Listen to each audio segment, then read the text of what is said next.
Hello. Am I here?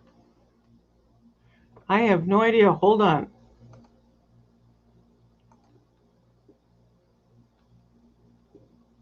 Hello, everybody.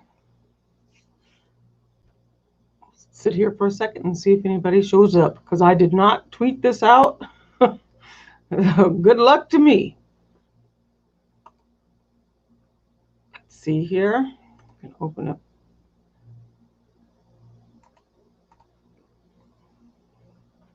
Hope everyone is well.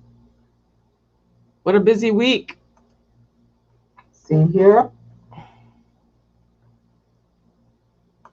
Ah, there you are. Hello. I'm here. Just wanted to hop on real quick. Not going to be a long one. I'm exhausted. Today or this week was heavily busy. Is my sound coming across okay? No, it is. I heard it on the other one. Never mind. Forget that. Yes. Anyway, I was saying that I'm going to be here for just a little bit, not too long. I am pooped. Last night I was still going, probably after the stream ended, and I kept on.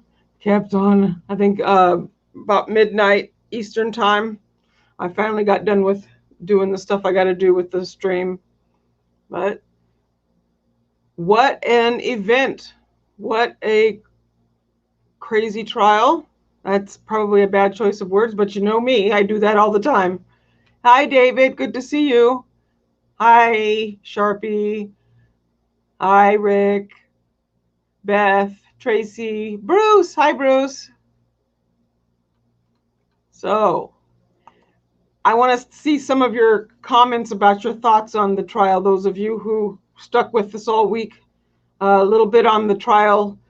For those who were not here this week, we covered a trial that was a double homicide, double murder. The guy was claiming insanity, but was proven competent 6 times. But there still had to be a double phase. So that means that what that means is that it's 2 phases: the first phase and the second phase. The first phase ended with a verdict of guilty on both of the on all counts, and then the second phase was the sanity part of it. I don't know how well. The whole trial I never really knew how to word it. I kept saying I don't know how to word this one. It kept throwing me off. It wasn't the way a normal trial runs, where you have, well, when I say normal, but the average trial, where you have your whole trial, your verdict, and then you go into, after the verdict, you have the sentencing phase. This one had a second phase of, having to prove his insanity. And the verdict came down on the second half, the second part of the trial, where he was in fact found by the jury of his peers to be what the letters that they stated were NGI, not guilty by reason of insanity. And he was sent to hospital, where he will be for hopefully quite a long time.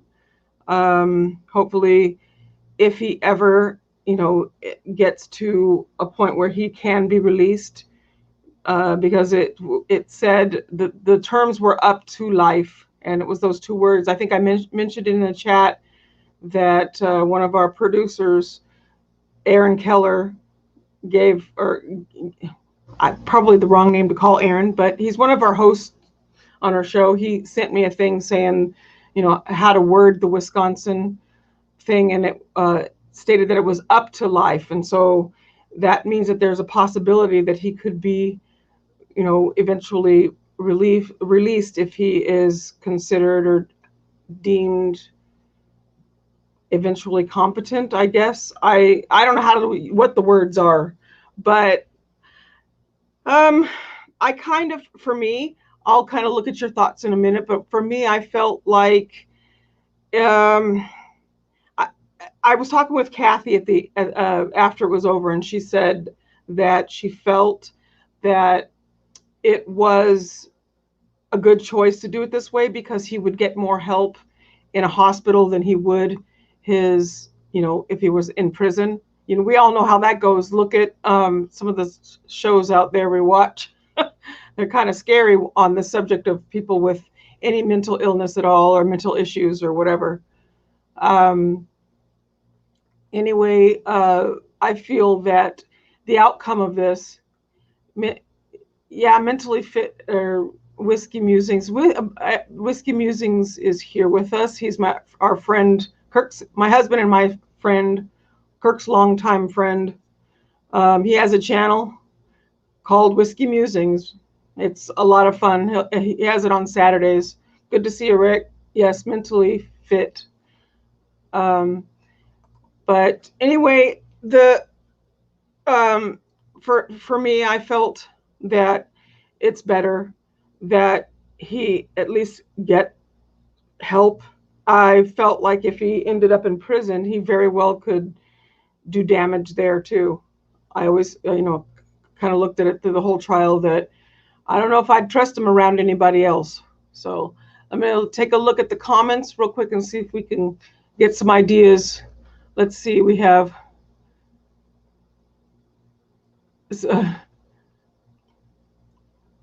good to see everybody. Let me see.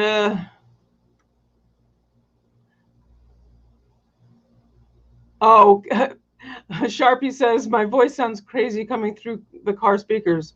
My voice is dead. I don't know. We've been sleeping with an air conditioner in our bedroom because it's summer, and that's the thing, and it makes me sound like gravel voice. So it probably doesn't help. Let's see.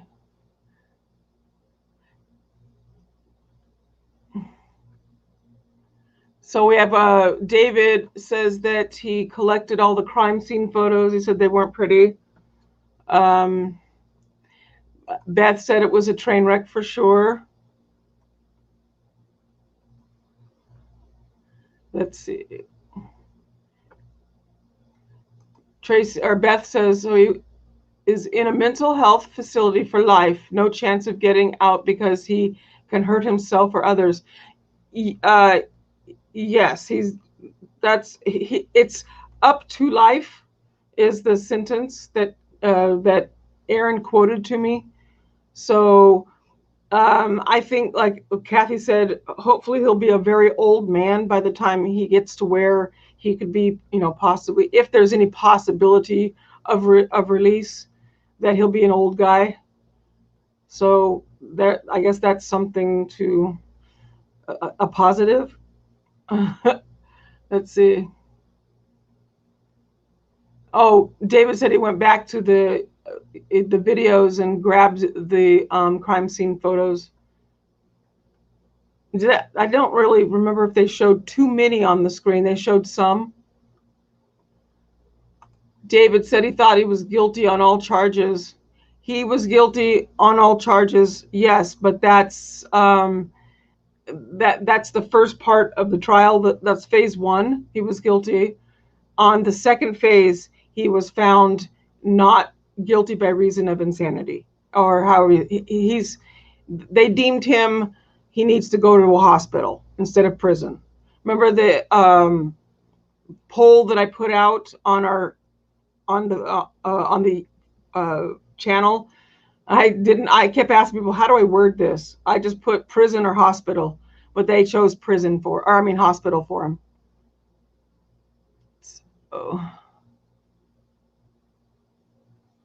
So Tracy, here's one. Tracy says, so the last phase overrides the first phase as punishment. I never really understood how that worked together. He was guilty of on all counts in the first part of the trial, but because there are two phases, the second phase or sentence type of thing is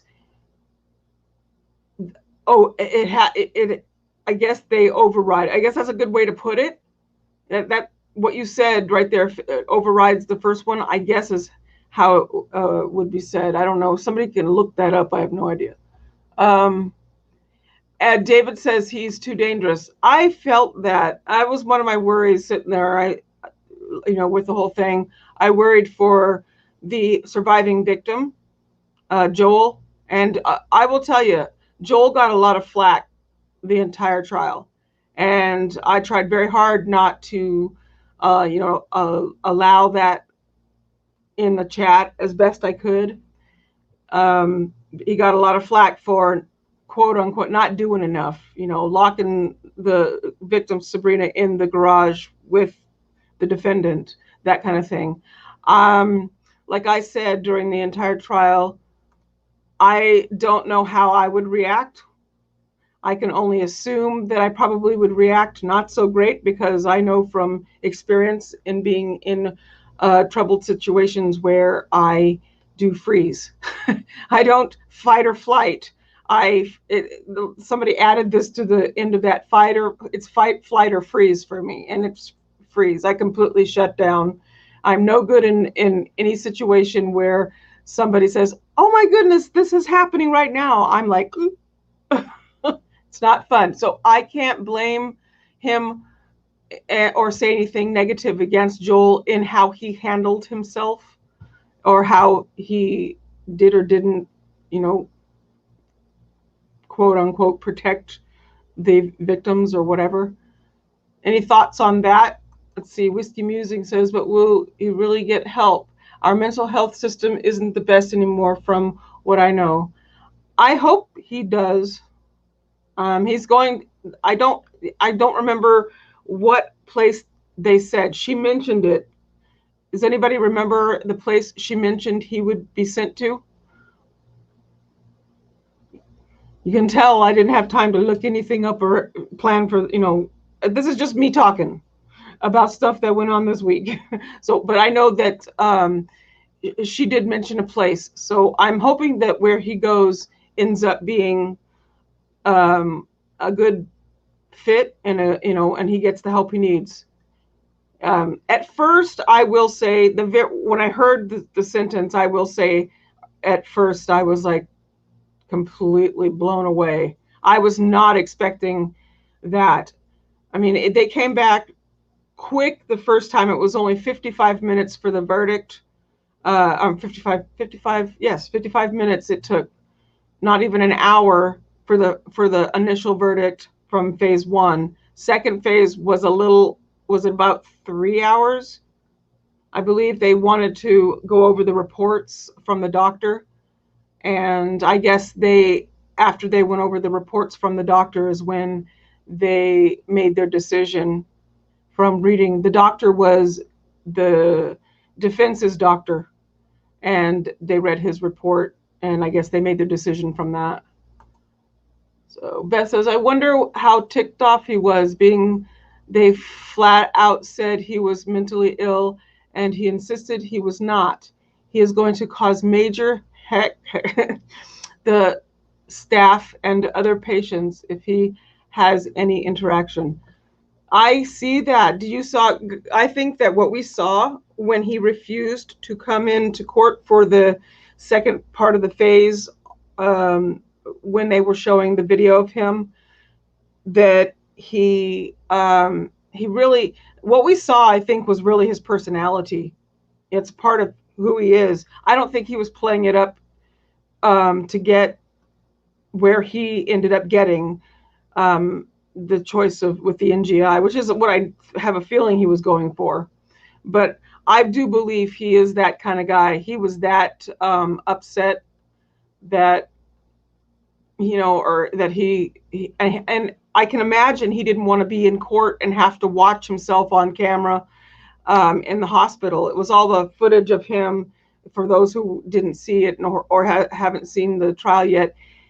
It was the footage of him after he was found in the woods and then brought to the emergency room, and he was just completely out of it there. And I don't know how much of that he was playing up for the cameras or what. I have no idea. I just kind of saw some issues there that I thought was drug induced, but they said, from what I heard, that the toxicology said there was nothing in his system except for the ketamine they gave him, right? Or is that what they said? Tracy says, we really don't know what we would do in any given situation, especially that. Exactly. That's what I was saying earlier. I'm a little looking, kind of scrolling back a little bit to catch some comments. Yes, that is exactly what I couldn't, we can sit in a chat room and go, oh, he didn't do that right, or whatever. I would do this, and then come down to it in a situation, and it's just like, nope, that's not how I handled it. Crud. So Beth says, the fact that he hit him with the shovel, he did try to protect. Yes. See, that, to me, I thought that was something that bothered me, that people were so adamantly against him and saying all these things and calling him, a wuss or whatever it is they were saying about him, because he didn't. But he tried with a shovel. I mean, it's something, right? So only so much you can do with a significant injury. Remember, yes, because he was stabbed through the arm into the chest with a butcher knife. So there's that image for you. You're welcome. But because of the injuries, I cannot imagine how it would be to have to try to fend somebody off with an injury like that. This person says, you are correct. They found nothing else in his system. I didn't think so. That's what I thought I remembered, was there,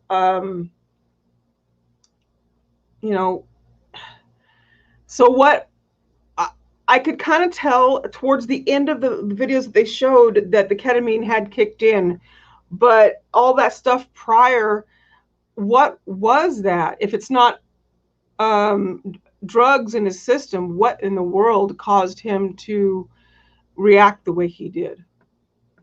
So Bruce, let me see what Bruce says. Great to see you, Ling. Yes. Oh, I love hanging out with you too, Bruce. See, some of those people that were getting on me for being how I am in the chat, I was kind of hoping that they would kind of show up over here, but they didn't. So, oh, hi, Jenny. Good to see you. And there's Kiki. Hi, Kiki. So, yeah, Whiskey says, Rick says, ketamine is powerful horse medicine. Yeah, every time I hear the word ketamine, it just, this year just brings back the whole Elijah McClain thing. Ugh, Beth says, major rage. He seems like if anyone questions him or goes against his view, he lashes out at them. Yes, definitely. In my world of autism, that is called oppositional defiant disorder. I don't know. I'm not saying he's autistic or anything like that. I wouldn't say that. But the ODD is a person who defies everything anybody says. And my youngest has always had an issue with that.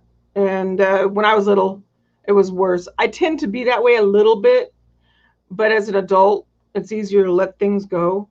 But yes, he seemed very oppositional to anyone who had anything to say against him. And now, that could be part of whatever his mental disorder is, whatever his issues are. And yeah, my thing is, I think I had one issue with the fact that he was in mental, tell me if I got this right. He was, I don't know if he was put on a 72-hour hold or something. He was in hold at one point and they let him out, and then this happened right after they let him out. Is that right? Did I get that right? That's what I think I remember from the trial. That part really, that kind of threw me for a loop, that the stuff happened to the victims right after he had been in on a wellness check or something to that effect. Did I get that right? That, if I did, that kind of brought it up for me and reminded me of my brother. My brother was put on a 72-hour hold, and he ended up, let me see, hold on, sorry, I'm trying to get something out of the way.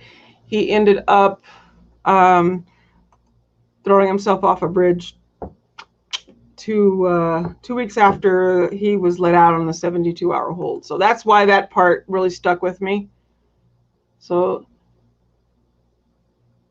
let's see. Oh, I want to see, what does Beth, let's go. Beth says, what I don't get is his backpack and contents. Who carries that? That backpack looked like that was completely something that he had been thinking about for a while. He well packed that. If you go back and look at the pictures, they have it all laid out. He had everything in there that he needed to do, to abduct somebody, to do stuff or do whatever. He had zip ties and all kinds of stuff. That was scary to me, to see his backpack. Jenny, oh, where'd you go? Thank you. I used to be a natural redhead. Back in when I was little, I was very, very much of a redhead. Then I grew up and the red kind of faded, and now I have to put it in myself. Oh, but I was born a redhead. And Tracy says, I've never seen anything like this trial. His language is flipping off DA and everyone else. Yes, everybody was in the comments and during the trial, during our live, was very upset at the fact that the judge never stopped his cussing or anything like that, that his demeanor was allowed to be the way he was. And I kind of think that that was done for a reason, given the kind of case that it was, given that it's his mental faculties, and I think that his demeanor on the stand and how he was, and especially on the video on the second part of the phase when he didn't want to show up and he flipped off the camera. Great. But I think that his demeanor, or the way he was, and why they never called him a hostile witness or anything like that, was because it was part of the case, being that the insanity part of it. Let's see, Jim Kelman. Hi, Jim. I voted for prison. However, I am okay with life in a mental health institution. Maybe someday he will understand the awful crime he committed. Yes, I agree with that. Sometimes when we go into trials, I shouldn't say we, but sometimes I notice that many, especially first-time trial watchers, will go into a trial on one side or the other, and it's usually, of course, the prosecution side. I used to be that way, and then I met Kathy Russin, and she taught me how to see the side, stay open, look at both sides, and look at what the defense has to go through in these cases. People say, I don't know how you can defend this person or that person. Well, somebody has to defend them. And for me, looking at a case like this, if I hadn't been doing this, being a trial watcher and all that for all these years, I would have said, yeah, he needs to go, he needs the death chamber or something like that. Like we saw most of the people saying in chat.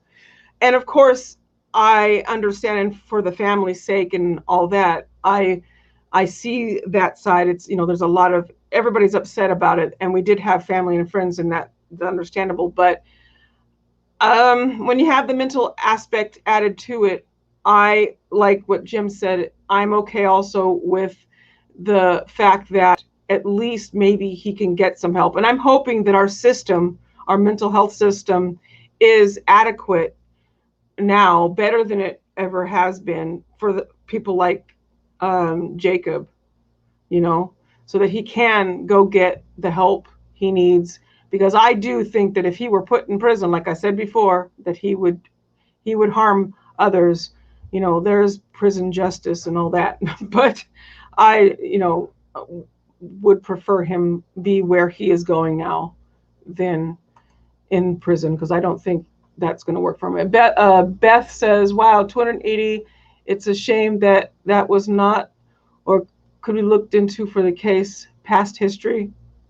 Oh, Kiki. Kiki, all of a sudden I looked and all I saw was 4 big letters right there. ADHD. Click. I have ADHD before I was diagnosed. I used to have real anxiety and agitation. Yeah, that you just described me. I've been that way my entire life.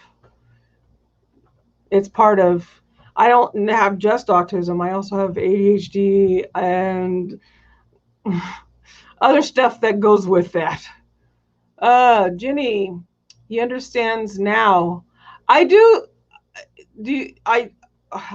He's about to understand. If he doesn't, he's about to.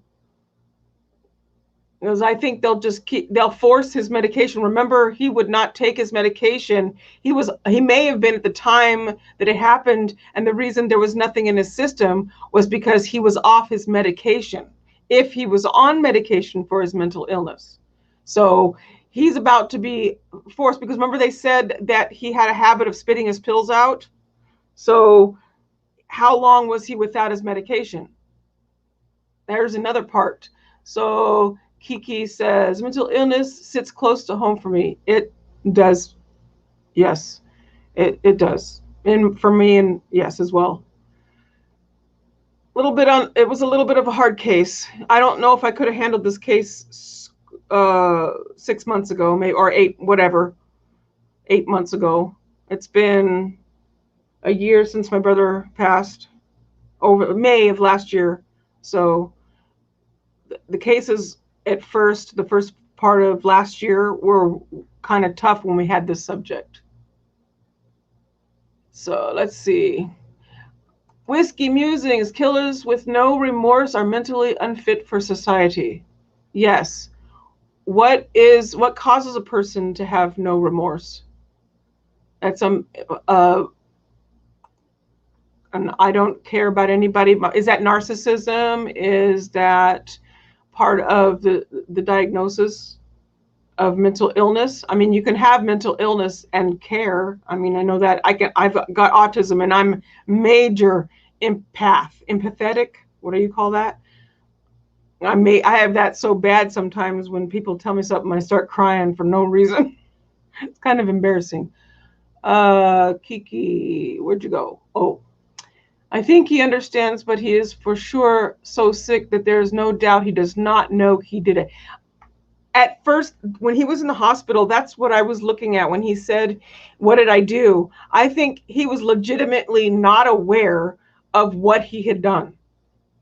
You know, I don't think he was faking it then, if he was ever faking it at all. Because a lot of people in the comments and all kept saying he's faking it. But I don't know. So was any of Sabrina and Sonny's family in the court? Oh, Sabrina's sister, we had in our chat, we had a friend, Sabrina's sister, Sabrina and her sister's friend, it was Lauren, was in our chat with us. She didn't speak too much. She did a little bit, but she was in court on, was it the day that the sister testified? She was in court with the sister. Lauren seemed like a very nice person, from what you can tell from chat and words. So that's why I like what we do, and our network and all that, is that we get family that comes from the trials. They'll come and sit with us, and or we've actually had lawyers who've been in the trial come and sit, but we don't say who they are. Let's see here.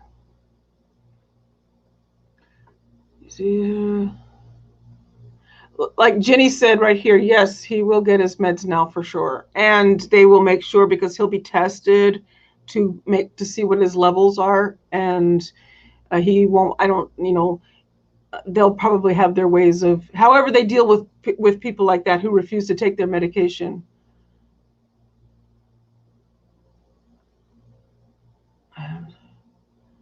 Oh, Beth says, I'm sorry. Yes, thank you. That a lot of, I try not to bring it up, but it comes up. A lot of our chatters were with me when it happened last year. Probably a lot of you were around or with me when it happened.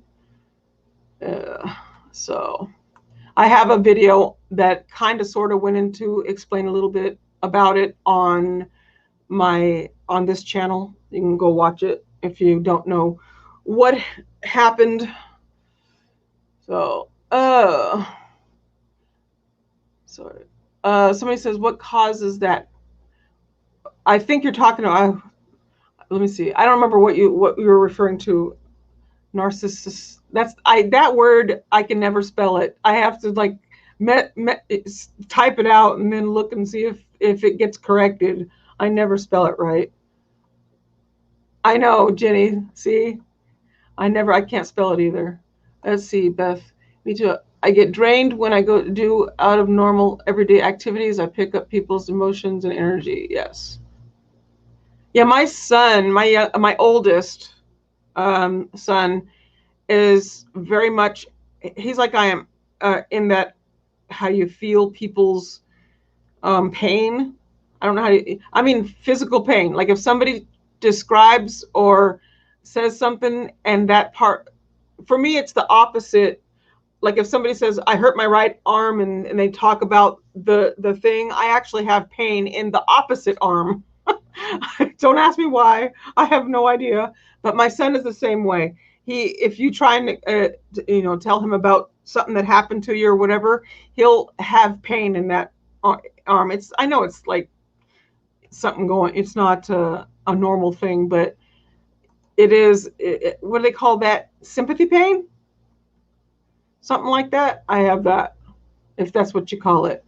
Anywho, well,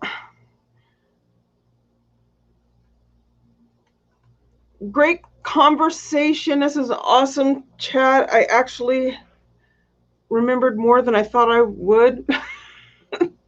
Oh, but this was a very busy week, and it was nice to have a trial after being so long without a trial. And hopefully we have some. I know we have coming up, was it the 18th? I think we have something going on with the Golden State guy. I forgot his name. Whatever his name is, we'll keep an eye on. Kathy will tell you. She'll tweet it out. The Golden State killer. So, oh yeah, Whiskey Musing says, oh, I'm gonna post this real quick. Not sure it's narcissism, but it's definitely a lack of empathy and other emotional aspects that are missing from their makeup. Yeah. Thank you, Jenny. Love you too. Thank you so much for being so supportive. Thank you, everyone.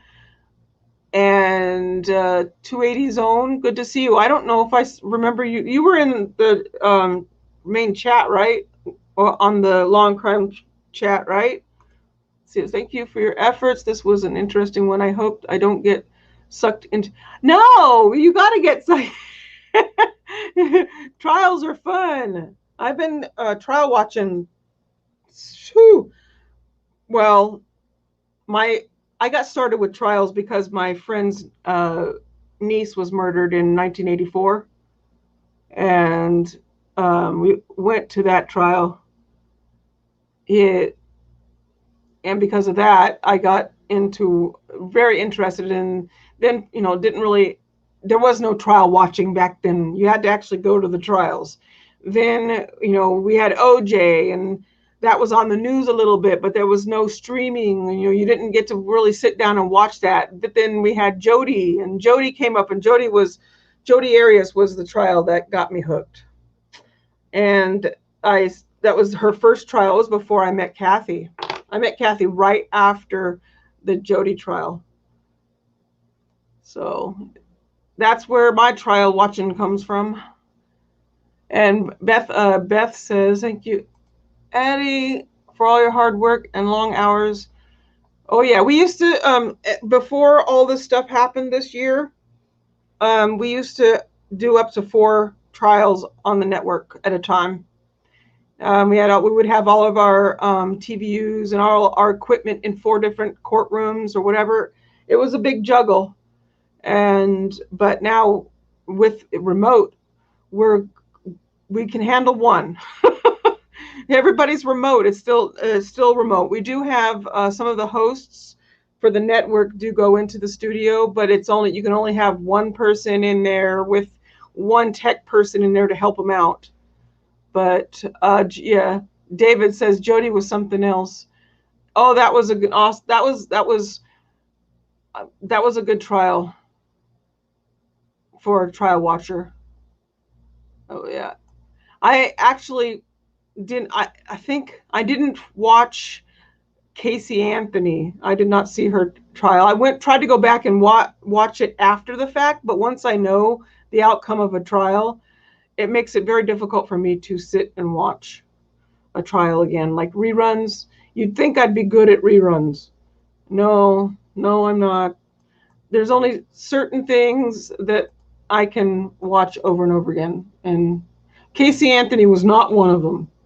So Donald Hartung was my first on the network, says Tracy. Yes, we covered, yeah, I was going to say, duh, you said it on this network. Yeah. Yes, we covered the Hartung trial. I have to go back and refresh myself on some of these. I'm not good at remembering names. But anywho, I am going to call it an evening. I know I didn't do an hour, but I'm exhausted, and I'm going to say goodbye to everybody. And I thank you so much for the support of myself and our awesome network. We do have an awesome group. I love what I do, and I love who I work with. And I hope everyone has a great weekend. Happy Fun Friday. And be safe. And I'll see you later. Love you. Bye-bye.